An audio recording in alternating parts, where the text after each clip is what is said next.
Thank you so much. Can you hear me okay? Great. Thank you so much for joining. It's a real pleasure to be here and going to go through my slides and make sure I have lots of time for your questions.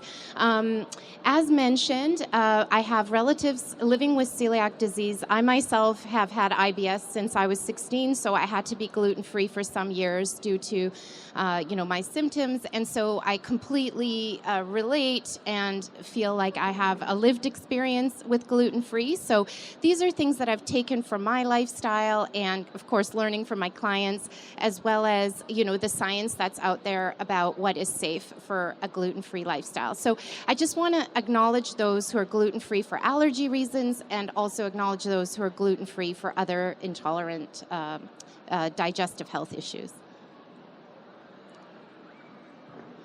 So when I meet with clients for the first time, whether they've had a diagnosis of celiac or need to go gluten-free for other reasons, I wonder if some of these bubbles resonate with you. They certainly resonate with me. And a lady in the previous session mentioned she's been gluten-free for over 50 years and felt very isolated. So it feels like you're the only one. It feels like you're alone. It feels like you have to change everything and let go of, going out to restaurants, those family celebrations. It all kind of comes crashing down when you get diagnosed. It's frustrating because what's online is, quite often mythology or not evidence-based. And so people are over-restricting quite often and doing, this hypervigilance, which we know science shows is really, really tough on quality of life when we're very, very strict with ourselves, when all we think about is all the things we have to worry about. It's no longer fun, and food needs to be joyful.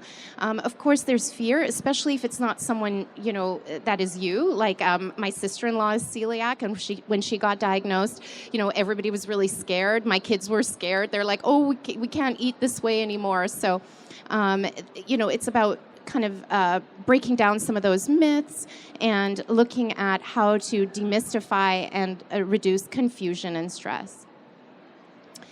So when you are diagnosed or need a gluten-free diet, the first step that's so important is that you need a support team, okay? So you need your specialist's help, you need the support of a dietitian, and maybe other support services for your health to make sure that you have a team that's on your side right off the start. So it's really good to build a trusting long-term relationship with someone you can just send an email to and get a quick response right away. I love the Canadian Celiac Association. If you don't know of them, I really, really recommend checking them out. They have 2 dietitians at least working for them. They have this wonderful directory of gluten-free products. So if you're not sure what's actually gluten-free, you can search it out. They have wonderful recipes. I've used a lot of their resources, so I really, really recommend them as a starting point. And the other piece that I get asked is, do I need to start today? And the answer is yes. You need to start your gluten-free diet right away. It's not something that you need to wean yourself off gluten, etc. It's like immediate. So whatever you can do to reduce gluten in that day until you see a dietitian and speak to us, it's a really good strategy to go. And then, of course, we can work with you to tailor that so that you're back on track with the lifestyle that you want to have eating gluten-free. So like I mentioned, there might be other reasons people are gluten-free. So to distinguish other digestive health disorders right in there. But if you have celiac disease, it's really important that you call it what it is. It is a true allergy to wheat, okay? It's not just like sometimes I can have it. It's okay if it touches. You kind of have to let the world know you have an allergy, and I can navigate what that will look like for you in terms of communicating. I also want to hear from you on how you communicated this message to your family and friends. I'd love learning from you too. So top 3 things you can do to ease the transition.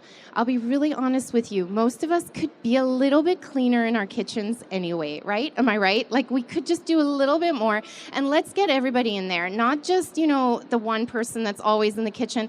Let's get some of the kids involved. Let's get, people involved who aren't normally in there, and everyone has their strengths, so get them organizing. Somebody might really enjoy labeling jars, that are filled with gluten-free grains, for example. So start doing that. Start getting some clean jars. I just found some great deals at London Drugs and the dollar store. And start there and just make it fun and interactive and do a little bit at a time. Color coding is really, really nice. Like if you have dish towels that are, used for gluten-free products, maybe make them green or your favorite color or something. Make it really fun. And then everybody knows color coding is a really good way to remember that those are for the gluten-free products. You could do that with various other things like your cutting boards, etc.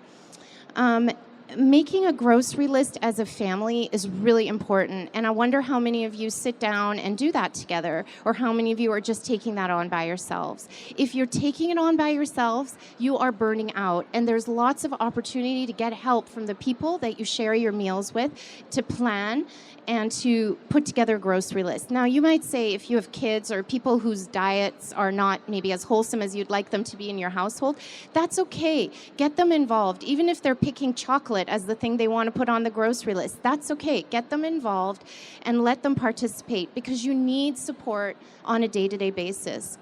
I mentioned the Canadian Celiac Association. A lot of dietitians on their websites have gluten-free recipes, so you can just Google gluten-free recipe dietitian, and we have recipes that are actually gluten-free. I've looked up recipes online that just say gluten-free, and sure enough, they have something like oats or even sometimes barley in them, and you're like, no, that's not gluten-free. So if you want a reliable recipe, look at the right places for them, but they're really great inspiration. And again, you want chicken nuggets? Well, we can make those gluten-free. Do you want pizza? Let's make that gluten-free. These are possibilities that we can have.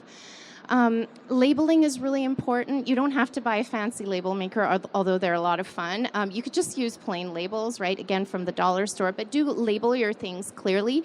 Make a nice shelf. And if you have a child or a younger person in your family with celiac, this is also really fun. Like all the kids can help decorate it and kind of set it up. It's amazing how much kids learn when you take, 10 minutes to just bring them in. And reminding each other of healthy habits. One of my pet peeves is double dipping. Who can't stand double dipping? I am so mad at double dipping. Right? I have posted on Instagram about it. I don't know what it is, but people do it. And so please, educate your kids. Don't double dip. Just take a scoop of the hummus, put it on your plate. Little things like that are respectful things. They bring others in, because once you've double dipped, it's over, right? Nobody can eat that dip anymore. So try to do those kinds of healthy habits. And of course, washing hands is so important. Again, something unfortunately is a work in progress for most of us. I work in healthcare, and we all have our part to play there. So yeah. Okay, so the brow T, I should have put T, brow T acronym is really all the gluten-containing products to avoid. And probably this is review for most of you, but they're listed here: barley, brewer's yeast, rye, malt, oats, wheat, triticale, durum, semolina, Khorasan wheat, farro. There's different names, and I like to put them in there because different cultures label wheat differently, right? So if you shop for cultural foods, it may not be listed as wheat. It may be listed as semolina only, right? So just being aware of that. And I'll leave the slide up if you want to take a shot of it. This is a really good way of just kind of quick guide. So eating gluten-free can be joyful and yummy. As I told you, these are all recipes that I've done on my website, but they're by no means amazing compared to other websites. So I'm not trying to just promote my own recipes. I'm sure you have some good ones. But simple things like this is a gluten-free oat and banana no-bake pudding. It just takes seconds to make. It's a really yummy snack for kids. Or even if you work out, you exercise, and you want a recovery snack, it's a really good one. This delicata squash stuffed with goodies and topped with blue cheese. I know some people are dairy-free, but you can certainly swap it up. Again, really delicious, beautiful colors, right? Beautiful flavors. And then I have these quinoa fritters that I made. They're really nice spring recipes. So you can, it's kind of like a falafel, right? So you can play with that with your own spices and seasonings that you have. And luckily, most spices are gluten-free, so that's a really good way to bring in your cultural flavors that you want. You don't have to make all the recipes quite, standard or flavorless. You can play with flavor. So the top 3 tips for gluten-free eating are really to focus on label reading, number 1, limiting cross-contamination, and really understanding what the hidden sources of gluten might be. So I'll go through some examples, and of course, knowledge is power. I think that's so important, and I don't have the answers to all these 3. Just so you know, it's always changing, and I'm trying to keep up as best as I can. I'll be fully honest with you on that. And so I encourage you to do the same. Don't assume that product that you've had for years is going to be the same product, next time you go shopping. So just be a bit more vigilant about that. I see nods, so I think everyone's on board with that. So when you're label reading, again, I'm going back to the BROW-T acronym. If the words on this slide come up anywhere on the ingredients or in the may contain or, was produced in a facility with, and these grains are listed, it's a no-no. Right? So that product has touched gluten. It's come in contamination with it. We don't know how much. Remember, even if you're on a gluten-free diet, some gluten gets into our system, right?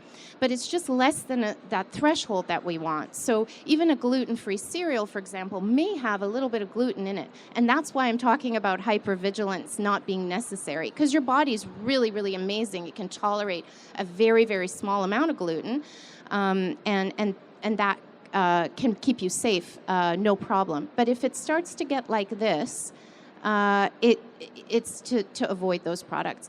My sister-in-law, as I mentioned, has celiac disease, and sometimes she's like, oh, this product doesn't say anything, it's fine. And I'm like, well, no, we have to just make sure. It says oats, for example, in the ingredients, and you can't assume just because it says, gluten-free claim on the front and the ingredients say something else that you should go with that. So it's really, really important to make sure it says gluten-free oats, very clearly on there.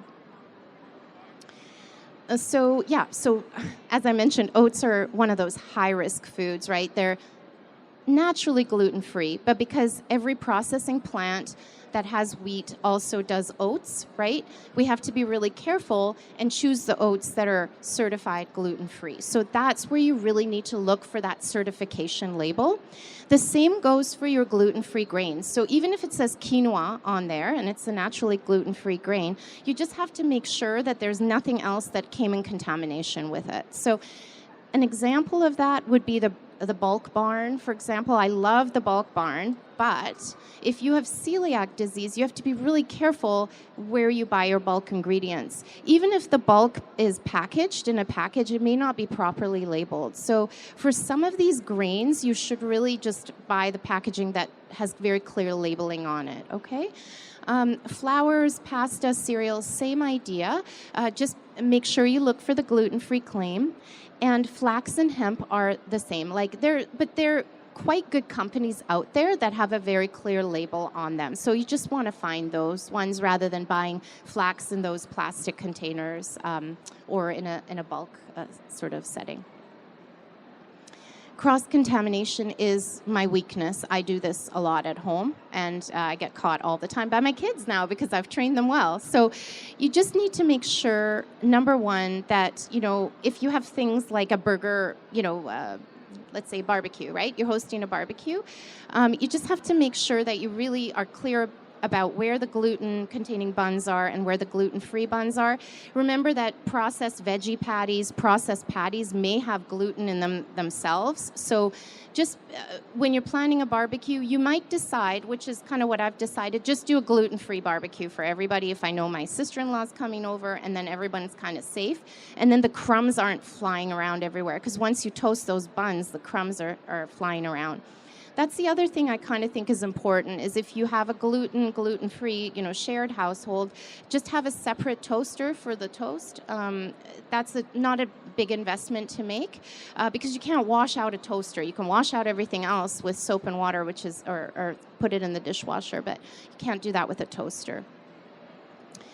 Remember that cross-contamination occurs in processing plants. So if you're going to a bakery and they say, oh yeah, this product is gluten-free, but it's right next to the croissants, what does that really mean? And so sometimes you're the one educating the bakeries, right?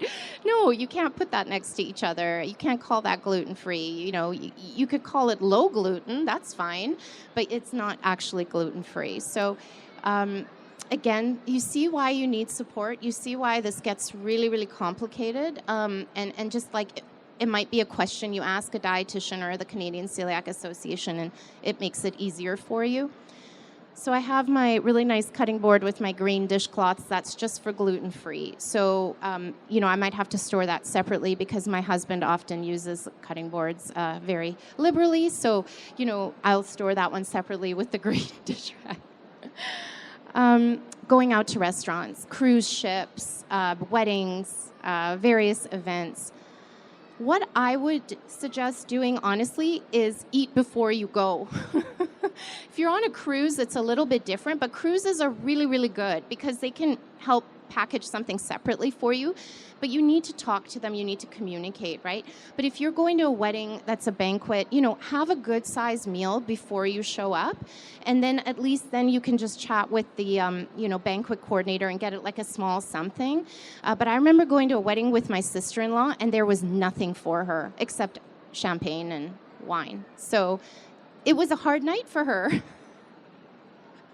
She's going to really be upset that I brought that up, but it was a really good learning lesson for us.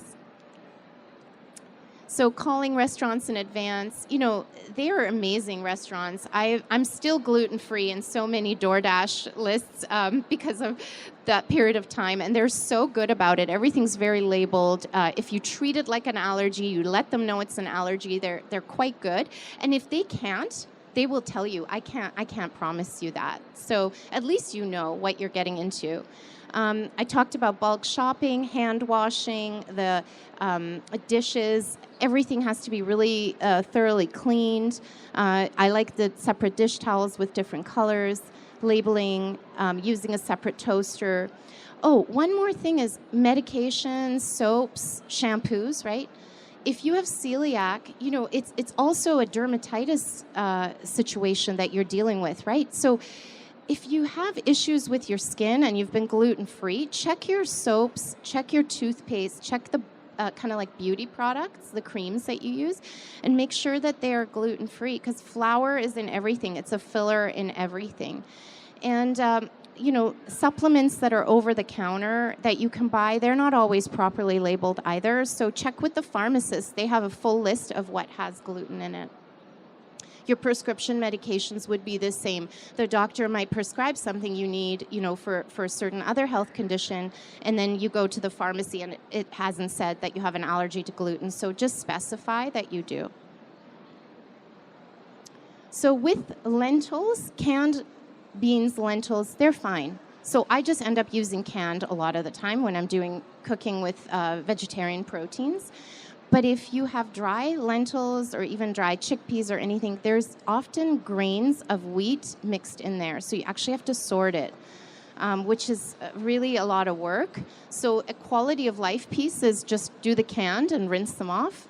As long as it doesn't say may contain wheat or processed in a wheat facility, right, you're good to go with the canned. And look for a certified gluten-free label where possible. The product finder is also really good if you have like a lentil or a bean product that you're not sure about, like a patty or something, and it says gluten-free, but you're like, my sense is maybe not. Just check the Canadian Celiac Association. So this slide is from the Canadian Celiac Association. You can download this guide. I really, really like it. It's very, very good, very detailed. I refer to it a lot. And, you know, it's talking about the hidden sources of gluten, like candies, chocolate bars, deli meats, dairy products, potato chips, sauces, alcohol mixes, seasoning blends, and soups. So this basically is all the fun stuff in our lives, right? So it's important that you find a gluten-free alternative to candy, okay? Or cakes or muffins or whatever else. Because your kids, you whoever you love and care about with a gluten-free diet, they need to sort of fit in. When you have a party and they can't eat anything, it's not inclusive anymore. So familiarize yourself with the gluten-free alternative and just be open-minded to bring that into the setting, because you want kids to have waffles together or pancake breakfast and do those things in a very natural way. It's so important for them to feel like they're part of something. And so, so just check it out, but not to say you can't use them. These are all the fun foods, so I want you to have a good balance. I just also wanted to talk about the eye appeal of food. It's so important, and so many naturally gluten-free foods are beautiful to look at, like this fruit salad, like, a beautiful piece of salmon, an omelet, just a big tray of roasted vegetables, and all those beautiful seeds and that you can sprinkle on top of your morning cereal. It just kind of takes it to that next level. So I challenge you to try doing that, okay? When you plate your food, put a bit of parsley or a wedge of lemon or something on it. Make it a bit happy. And again, you can bring other family members into setting the table beautifully, plating the food beautifully. This is where we get away from hypervigilance and really focus on the real reason why we enjoy food, right? And so this is kind of my big takeaway. And right, controlling your environment is really important. I kind of alluded to that with the party. Like if you're going out, even if you don't have celiac, a lot of people are triggered by banquet food, right? They find they overeat, they don't feel well after, they do too much. So make sure you don't save all your calorie bucks for that wedding banquet. Like eat your regular normal meals throughout the day and then enjoy the meal at the banquet, right? So it's really not about an all or nothing approach. Educate yourself constantly, right? This is your opportunity, and food is a beautiful vehicle to be not only learning, but to educate others. People who've lived with allergies for over 50 years, like that lady that was here at the presentation before, we have all something to learn from people who have lived this experience. Avoid hypervigilance. So check in with yourself. When you feel that stress building up in your body, that's when you're doing something to over-restrict yourself. And ask yourself what else might be going on, because we often use food as a vehicle to cope. And so if you need other things to make you feel better and make you feel happier again, look at what those things might be. But food isn't your enemy. Food is not your best friend. Food is sustenance, nourishment, it's togetherness, it's other things, right? So I think the hypervigilance is very, very well studied in people with allergies, and it's a big biggie on quality of life. It can actually make you sicker, So just really wanted to highlight that. And enjoying foods that are naturally gluten-free. This is why I love cultural eating, because when you look at any culture in the world, they have beautiful dishes that never even came in close to gluten and look amazing and taste amazing. So search out culinary recipes. If you know someone that does that, check in with them. Find out what they're eating. There's so many beautiful foods, so you can expand your palate too. So here's some more wonderful examples using gluten-free grains. So these are millet, sorghum, buckwheat, amaranth, quinoa, and teff. And they can pretty well go into any of these recipes you want.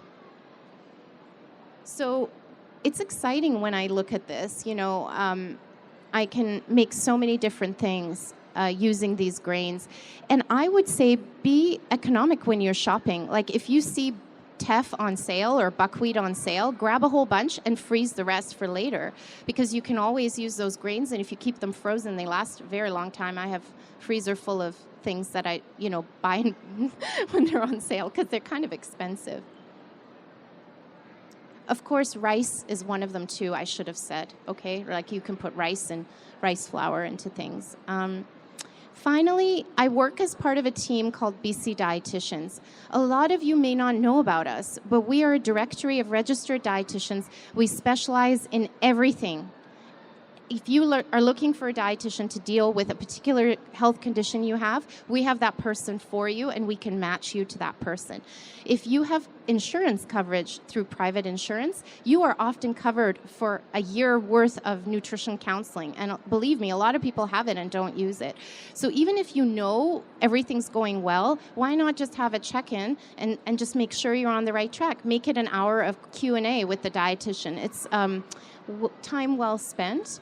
And what I've done every single time I've worked with a client is I've reduced their symptom burden. And that I'm very proud of that, because that means you got quality of life. If you feel better, that means you have energy to do more things that you love and want to do. So this is why I feel so proud to be part of this group, because it does make a difference. And you can bring your family members into the session if you want. It's a really great way to just get a good review of your nutrition. So we have our booth just down the street, So come and spin the wheel and win some prizes and chat with me. I'm going to be there for the next couple of hours. If you have individual questions, please do reach out. And yeah, that's our booth 502. Come on down. Thank you so much. Thank you. Thank you so much, Dani, for the insightful with lots of tips and tricks for family meal planning. So like she said, if you have any questions, if anyone has any questions now, they can ask. I'm going to open the floor up if anyone has anything to ask Dani. If not, you can always visit her at our booth. She will be there until the end of the day. But thank you so much, Dani. Thank you so much. Such a pleasure. Thank you.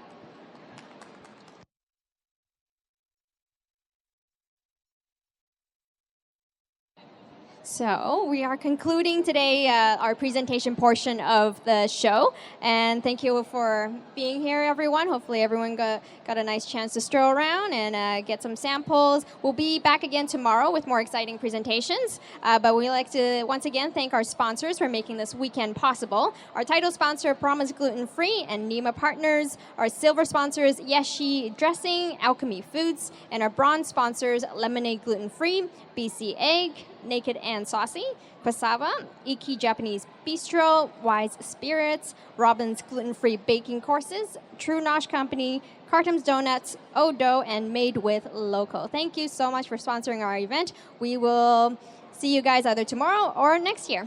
Thank you so much.